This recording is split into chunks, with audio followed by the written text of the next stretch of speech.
Hello, this is Jim Trout, Habitation Investigation. Up here in the house, just checking on some repair work that they wanted done before they go through the purchase of the house.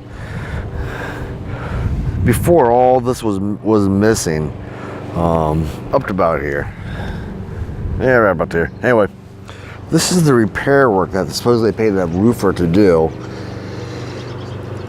They just merely pieced the shingles together and they just overlapped it a little bit. It's not even laying flat. And just put a bunch of sealant around there, and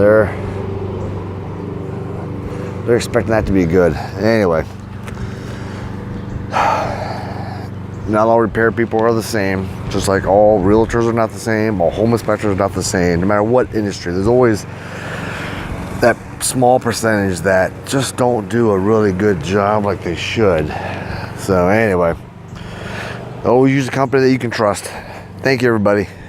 Bye-bye.